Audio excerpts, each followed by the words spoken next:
Chapter 12 Biographical Queequeg was a native of Cocovoco, an island far away to the west and south. It is not down in any map. True places never are.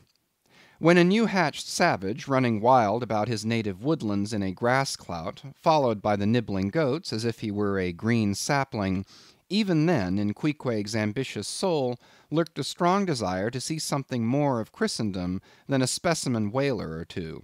His father was a high chief, a king, his uncle a high priest, and on the maternal side he boasted aunts who were the wives of unconquerable warriors. There was excellent blood in his veins, royal stuff, though sadly vitiated, I fear, by the cannibal propensity he nourished in his untutored youth. A Sag Harbor ship visited his father's bay, and Queequeg sought a passage to the Christian lands. But the ship, having her full complement of seamen, spurned his suit, and not all the king his father's influence could prevail. But Queequeg vowed a vow. Alone in his canoe he paddled off to a distant strait, which he knew the ship must pass through when she quitted the island. On one side was a coral reef, on the other a low tongue of land, covered with mangrove thickets that grew out into the water. Hiding his canoe, still afloat among these thickets, with its prow seaward, he sat down in the stern, paddle low in hand, and when the ship was gliding by, like a flash he darted out, gained her side, and with one backward dash of his foot, capsized and sank the canoe, climbed up the chains, and throwing himself at full length upon the deck, grappled a ringbolt there, and swore not to let go, though hacked in pieces. In vain the captain threatened to throw him overboard, suspended a cutlass over his naked wrists. Queequeg was the son of a king, and Queequeg budged not. Struck by his desperate dauntlessness, and his wild desire to visit Christendom, the captain at last relented, and told him he might make himself at home.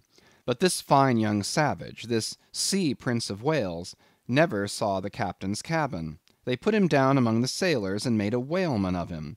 But like Czar Peter, content to toil in the shipyards of foreign cities, Queequeg disdained no seeming ignominy, if thereby he might happily gain the power of enlightening his untutored countrymen.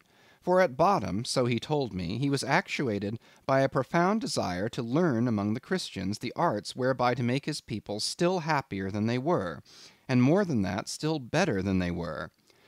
But alas, the practices of whalemen soon convinced him that even Christians could be both miserable and wicked, infinitely more so than all his father's heathens.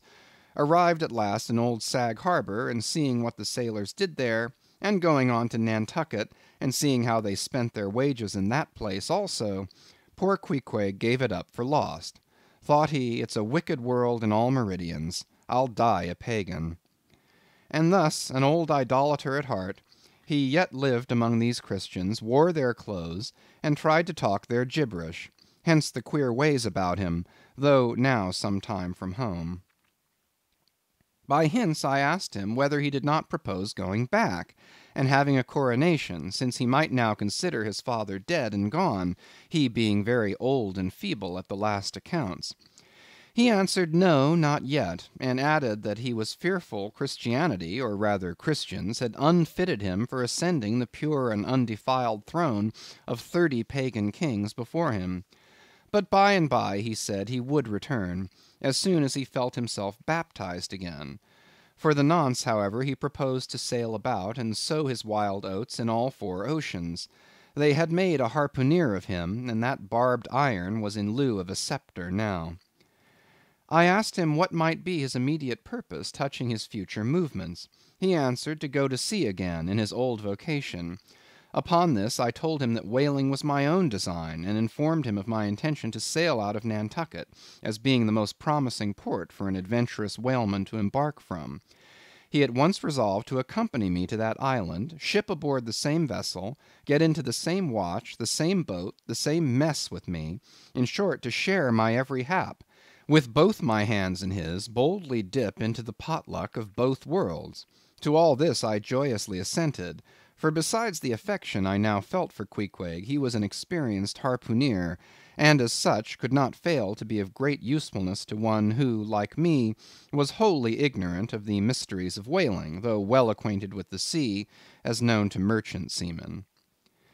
His story being ended with his pipe's last dying puff, Queequeg embraced me, pressed his forehead against mine, and blowing out the light, we rolled over from each other this way and that, and very soon were sleeping.